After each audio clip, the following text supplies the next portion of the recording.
This is the Bison Football Show with Coach Matt Entz, hosted by Jeremy Jorgensen, and presented by Gate City Bank. Well, North Dakota State lined up another top 10 opponent and once again dropped the physical hammer. This time, Northern Iowa was in the path of the Bison freight train. Impressive performance by the team. Here to discuss it, the head football coach, Matt Entz. And, Coach, congratulations to you and your staff. It's always an interesting week with Northern Iowa. They're a big physical team, probably one of the tougher preps in the league. Oh, definitely. They have great talent on both sides of the football. I think both programs are relatively familiar with one another, and you are exactly right. They're going to be extremely physical, and it's always a heated contest. Dual threat quarterback, and he's a young player, so that was a new element they brought to the table this year. There wasn't a lot of film on him. I think he's a competitor, and he's kept them in games. You saw the Iowa State game. He probably single-handedly got them into overtime, and he was their biggest part of their offense. They've struggled to run the football of late, and so him scrambling around extended plays, taking some shots has really helped open up their offense. No doubt about it. Let's roll the tape of the first half. It was a very entertaining first half at the Fargo Dome. A great crowd despite the snowstorm that rolled through the upper Midwest this week. Opening drive, I thought a really nice mix of plays by Coach Tyler Rolla, wasn't it? Did a great job. Anytime you can come out and start fast, and that's one of the things we continually talk to our players about, is just getting out there, getting some first downs, and getting into the flow of the game. He really had a nice pocket to throw from, too, didn't he, from the Rams? Offensive line and crew chiefs do a great job of protecting Trey. And again, I think we win another game without a sack. Yeah, swinging gate. Talk about this play. Well, we had went back to 2017 and found a clip very similar to how we would align, and we said let's do it on the first one. We probably felt like we could have every one throughout the course of the game. Yeah, no doubt. Will McElvain, a little bit of a gunslinger, isn't he? He did. He threw a couple in here on some big zones on us, and that was a third down that kept the chains moving. What was the pressure plan against him? Well, we wanted to be kind of controlled. We wanted, because you don't want to get caught in a lot of back-to-the-ball coverage, or otherwise he's going to run around and extend plays. Yeah, Jabril Cox was really wreaking havoc, wasn't he? Well, you see right here just the speed that Jabril has. 13's a good athlete, but Jabril just reeled him in. Yeah, they missed a field goal on that one, so no points right there. They moved it a little bit, but quarterback run was big for the Bison early. It was. We were able to crease him down the middle on some of our iron and steel run game, and it was positive. Overall, in the first half, Cole Green was pretty locked in early. We were doing a good job, and there's a big play by James Hendricks, and our kids play hard. They understood. Here, sniffing out the screen, and a year ago, you and I had heard us on screens a number of times on third down. No doubt. Offensively, Bison football setting up the pass with the run here. Good physical run. It is. You see Ty Brooks being able to get north and south. Great job on the perimeter with some of our outside zone run game. One of the great plays of the year. Great throw pass. Big, long catch radius, just ability to go up and get it, and then having the know-how to get his foot in the ground. Oh, impressive catch. I mean, Trey Lance dropped that in the shoebox. 15-0 right there. Forcing third down with some pressure here. It did a nice job of making him step up into the pocket rather than trying to be able to get outside on the perimeter and extend the play. They were pretty good on third down in the first half. They were, and this wasn't one of our better plays, and we wish we could have that one back, and we'll continue to learn off our mistakes and get better. Well, down 15-0, they roll the dice here a little bit on the play call. They did, trying, little maybe frustration on the offense and a trick play, and of course, James Hendricks doing a nice job staying home in some big coverage and getting a pick and getting our offense an opportunity to go score. Momentum's a big thing in sports, especially in football, though, and had control of the game, but this really flipped the momentum, didn't it? It did, and like you said, turnovers happen. Great hustle, great effort by our guys to keep the Panthers out of the end zone right there. Yep, and they do cash in. Nice little ball by McElvain. It was. He put it right where only his receiver could catch it, and we need to do a little bit better job in our red zone. It's always a physical game with Northern Iowa. We'll see Phoenix Sproles take a real shot over here. He came up fine, but this was the type of game it was, wasn't it? It is. It always, like I said, these two teams know each other so well and have such great familiarity with one another. Cofield and Brooks, Adam was really running with power. Ty as well, moving the pile on this play. Just really good job by both guys. These guys continue to drive their legs. We're getting linemen downfield, trying to get a second block, and I think it says a lot about the mentality of our offense. Well, getting points. I know you want to finish with touchdowns, but that makes it a two-score game right there. Exactly. And, points are always positive. We want to do better in the red zone, be more efficient, as far as scoring touchdowns, but I'll take 3. This was a pretty good drive by UNI, really. Throws up a 50-50 ball here, and they're moving it down the field here. They are. We brought a corner pressure. He identified it and was able to go back to the X. Yeah, they get a touchdown here, so it's 18-14, so not a big margin of error at this point in this football game. It's 18-14, and you have one more shot before half here, and really move the ball really nice to try to make this a full one-possession game. We did. You know, we used some quarterback run game. We were able to get up on the line of scrimmage and execute a little bit quicker, use our timeouts to try to create some situations where we could be effective. Here, Kobe on some of our perimeter run game, getting on the edge. Yeah, Kobe's his burst is really impressive, isn't it? He is. He was a 10-500 guy in high school, and you see a little bit of that on the football field. Well, there you see it, 18-14 on our Nodak Insurance first half scoreboard right there. Rushing yards 18 for UNI. They're struggling to run. They've been struggling to run it all year, though. The Bison starting to rack it up at 151. Third down conversions right there. UNI had a good first half, but foreshadowing a little bit, they did not have a good second half on third down. The Bison made great adjustments. Before we get to the second half, here's our Would You Rather with Marquise Bridges. This is Would You Rather with the 2019 Bison, presented by Gate City Bank. Would you rather go skydiving or cliff diving? Skydiving. Would you rather go camping or stay in a hotel? Hotel. Would you rather shovel snow or swat mosquitoes? I'm swatting mosquitoes. Okay. Would you rather swim in a pool or a lake? Pool. Would you rather drive or fly when you're going somewhere? Fly. Would you rather walk 10 miles or go to the dentist? Walk 10 miles. Twice. Would you rather bite your tongue while eating or step on a Lego? Step on a Lego. Would you rather sit on a beach or a cruise ship? Cruise ship.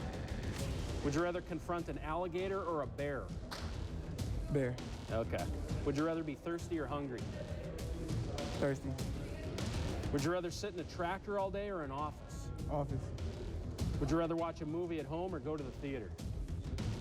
Theater. Would you rather drink coffee or juice in the morning? Juice. Would you rather eat candy corn or cotton candy? Cotton candy. Would you rather own a fancy house or a fancy vehicle? House. Well, Coach, just 18-14 at half. I'm sure there was a fair amount of discussion on what you wanted to do in the second half. Well, we needed to continue to be consistent on offense and be effective in our run game, and that was the challenge. We knew they only played 4 or 5 defensive linemen, and we felt like if we could just continue to understand our game plan, that we'd start popping some big runs. And then defensively, third down, they were 3 of 5 in the first half on third down, and we didn't do a great job. And then, you know, to flip it and go, they were 1 of 7 in the second half. I mean, I think that told you kind of what our emphasis was. We just needed to get off the field. Yeah, no doubt. They had the ball to start the second half as we roll the tape here, and this was the biggest play of the game, perhaps. It was one of the biggest for sure. As they're driving, Josh Hayes comes up big. Yeah, it's just cover 2. They run kind of an exit concept. There's the under, you know, puts his chest and his shoulder on him. You know, great know-how by our guys just jumping on the football, and all of a sudden our offense has it at the 35-yard line. And this was really well placed as far as the play call. They weren't expecting this at all. No, this was a great play action. You know, again, Noah Gindorf, all he does is catches touchdowns. Yeah, no doubt. He's very good at that. He was wide open, did not make a mistake there, caught the touchdown. You know, the receivers, they have a couple of good ones, don't they? They do. Big, long kids that have good speed can go up. Again, Marquise was in a good spot. He flipped and tried to find the football, and it was a good throw. You know, this was a really big sequence right here. They had a play. They get a drop. It ends up setting up for a field goal, but ultimately, this little sequence right here, they come away with no points at all. It was. You know, they drove the football down, got it to the 20, missed what potentially was a touchdown, then missed a field goal. Got a little momentum back on the defensive side of the football, and we needed that going into the rest of the game. You know, really, this is a third down. You're getting off the field now on the third down here. We are. We're starting to, you know, get after them on third. A great tackle in the perimeter by James Kaiser, throwing the receiver out of bounds and forcing a punt. Fun to see the flea flicker. It was there, just the timing maybe just a little bit off, but this is something that we may be able to go back to later in the year. Well, we saw that the aggressiveness of their safeties, and it was an opportunity. Let's get one of our best receivers with great speed and just a little less air on the ball. I think it's probably a home run. Yeah. What do you like most about this kid? I think he's a great mix of power and speed. You saw early in the game where he ran over a linebacker, he gives you a lot of answers. You know, really good reads by Trey in the quarterback run. Doing a great job. And I knew after the fumble early, he was going to take it upon himself to rectify that issue. You know, this is the start of the fourth quarter. This is where you really started to out physical them, and these runs really started to stretch out. This is an Adam Cofield drive right here. Yep, it was. And that last play was a 4th and 1 where we just kind of imposed our will on them, and Adam just took over. And we were going to finish in the end zone. And we talked about that at halftime, finishing drives. You know, this is really the backbreaker here. This really separated it to 32-14 and has you in a really good position here in the fourth quarter, didn't it? Well, it does. It limits them on offense and what they can do. They got into some more pass and some empty. We're able to continue to bring pressure. He does a nice job of jumping out of the pocket here, but you know, really none of the series turned into anything. No, the drives were stalling, and really the return game here has been fun to watch. Trevor Height's been pretty darn good. Trevor's been real efficient back there, does a great job making decisions. And here, I mean, it's just Cody Morgan who executes and runs our punt D, our return scheme, did a great job for us this week. This is really fun here because Cofield busts one, but you see the emotion from him. Real quiet kid, but to see the emotion when he scores is pretty cool, isn't it? He's stone-faced most of the time, but when he smiles, you know he means it. And what a big run for him. 39-14, the Bison pouring it on right now. Again, they made a couple of plays in the fourth quarter, but body language could tell you where this game was going. The drives really weren't extending at this point. Code green, the twos are starting to get in a little bit. Good job. Oh, it was great to see our young guys get more reps and keep them out of the end zone. That's always the thing you want to challenge when you get young guys in there is keep the score and just go execute. Yeah, they turn it over on downs here. Obviously, they're going to go for it on 4th down. The game's pretty much in the balance here, and the Bison are in control, and Kobe puts the exclamation point on it with a 50-yard run. You really see his speed and top-end speed, really, on this one. Oh, he does. He gets to top-end speed. Again, you know, I'll remind our fans, he was a 10-500 time in high school. So talented young man who just continues to, his role is bigger and bigger every week. Look at that, a top 10 team into the Fargo Dome, and the final is 46-14 on our Nodak Insurance scoreboard. You see some of the numbers, 347 rushing the football, really for the second consecutive year, going over 300 against the Panthers. There you see the 3rd downs, really slowed down for UNI, 4 of 13. Let's hear what the players had to say after the game. I had a lot of good stuff. You know, I feel confident every week in what Coach Rowe and Coach Edward put in the game plan. So just had a lot of good stuff, a lot of open receivers, and, you know, I trust those guys. They made a lot of plays today. We wanted to change up the pressures, get the quarterback moving a little bit more that we did the first couple of series that they had the ball. So just switching up the coverages and just being better in our disguises. You go through fall camp and, you know, you just keep pressing and you keep working hard. And, you know, when you, like I said before, when you get the opportunity, you make the most of it. The offensive line, I think that, you know, everything starts and finishes them. You know, you might get sick of me saying it every week, but they dominate every week. And I think in that the long drive in the second half, I think everyone saw that. You know, they don't take the foot off the gas. And obviously with great backs like Adam, you know, Ty, Dimitri coming back, just making a lot of plays. And it's just fun. It's just a lot of fun to work with those guys, and obviously the offensive line takes care of business. A lot of good things happen. No doubt another good game for the Rams. Well, we certainly could have gone with Trey Lance or even Adam Cofield for our player of the game, but the back end of the defense made some huge plays. The player of the game, presented by Nodak Insurance Company. Well, Josh Hayes is a physical corner, and his big-time hit in the 3rd quarter, which forced a fumble and led to points, changed the whole game around. Hayes also broke up 3 passes. It was a good day for the Florida kid. Yeah, it was a cover 2, just trying to show him a look, get the quarterback off of his normal reads, make him think we were in one thing, and shift to another last second. I mean, it was huge coming out of halftime. We had to set the tone, so I mean, just I saw a chance to make a play, and I did.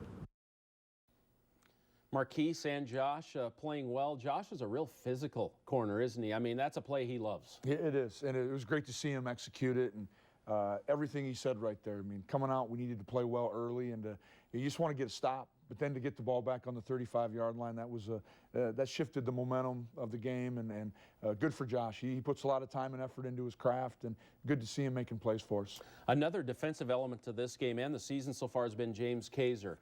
He led the team in tackles in this football game against Northern Iowa. He's 4th on the team in tackles right now, and he's playing in the box a lot. He's playing at linebacker. Just talk about what he has brought to the table for Code Green. Well, James is an outstanding football player, very smart, intelligent young man, and is physical enough that he can play in the box. And I think a lot of it goes back to our defensive line is so good that he's clean most of the time and can run and make plays. You know, a sure tackler, too. That's a big part of the game defensively. It seems like no one ever gets by him. There's no yards after contact with James Kaiser. Nope, physical young man, understands how to wrap up. I'm crediting part of that to his football background, having brothers that played at college football, a dad that was a high school football coach. So another young man that came up with football in his blood since he was very little. Yeah, I'm sure they had some good Thanksgiving football games at the Kaiser house. That's and right. He had some older brothers, so he got tough real quick. The perimeter Rams is a term you used yesterday. I really like this. I think it's certainly deserves to go back for another look. Look at the block by Christian Watson out here. And to break Adam Cofield into this play, we'll get the lower look of it as well. But these receivers and tight ends blocking downfield, it's really, really impressive. It is. It just shows you the buy-in from our players. They understand that they need to be able to execute everything that we ask them to do and have a number of different skill sets. It's not about just catching or scoring touchdowns, but they got to do the little things that will enable us to be an effective offense or defense. You know, the Rams are at the point of attack, but these guys down the field, that really breaks a run from 20 to 32 and maybe 50-yard big explosive play, doesn't it? Oh, it does, especially when, every play there's a safety or a corner that's unblocked, but when we can get a block in space like that and pop big runs, it only helps continue to create our momentum and gets our fans excited. But, like you heard earlier, Adam and Trey, those guys, they see the value and the effort that people are putting into it. And our team is in a good spot right now, and everyone's playing hard. Turnover margin has been so impressive. +6 right now. Is that a good number as far as turnovers gained, turnovers lost? Obviously, you want to be plus, but through 6 games, what do you think about that number? Oh, you'd always love to see, more gained, especially me as a defensive guy. But those are things that you never really can count on. You try to create as many takeaways as you can. That's why we continue to practice them and have takeaway circuits. And we have ball security, circuits as well for the offense. So anytime we're positive and we're +1 per game, I think that's a good number. Yeah, it is a great number. Well, Jimmy Kapuris has been making plays all year.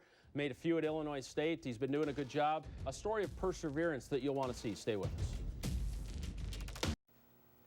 North Dakota State takes very few FBS transfers, and when they do and that player gets on campus, they find it difficult to crack the lineup.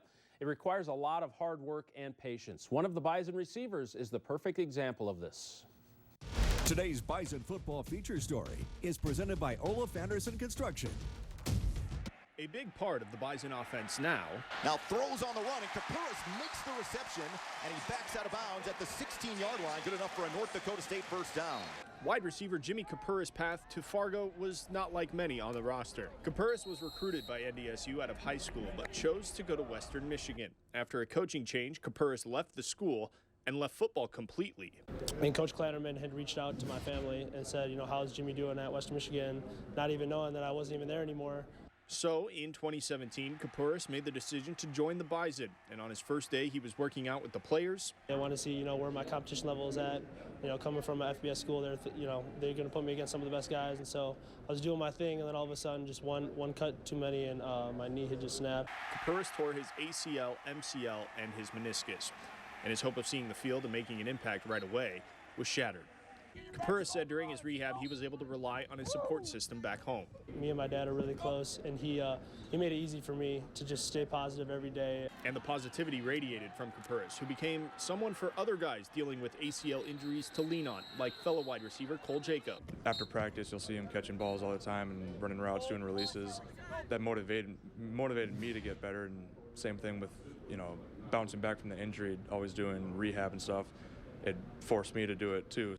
For Kapuris, dealing with the injury was a trial, but one he reflects on positively. And I just think that coming off that injury and just realizing how much work I have to put in, that it was that, you know, that it was never going to be easy, but it's always going to be worth it. For the Bison Football Show, I'm Alex Egan. Jimmy making those tough catches out of the slot. Good to have him in the program. The Bison are loaded at tight end, but you never have enough in that room. Sitting in the shadows right now is a good prospect from central Minnesota. The future crop of Bison, presented by Peterson Farms Seed. Travis Yonke has played in 2 games already. This is a big kid already, 6'4", 248. Even though he has the physique, he knows it's the finer details that will eventually get him on the field. Every day has been a learning day for me. Since the first day of fall camp, you learn the offense, you learn little things in blocking and pass routes that can help you be a successful football player that you never even thought about in high school. Boy, that room has another one to work with in the future, has a bright future, huh? He does. He dressed a couple games early for us this year because of some other injuries. He's filled in. He's done a nice job. I see him down there when he gives a look to the defense. He does a great job, and so Tyler Roll has another special young man in that room who has already had a ton of buy-in, and it's good to see him being a Bison. He's going to be a really good one down the road. Yeah, no question about that. Well, Missouri State is up next for the Bison in the Fargo Dome. We'll talk about it. Stay with us. Well, coming up this week, it's the Missouri State Bears coming to Fargo. They had a tough one against South Dakota, but Missouri State coming in here. It's another Valley game for your team.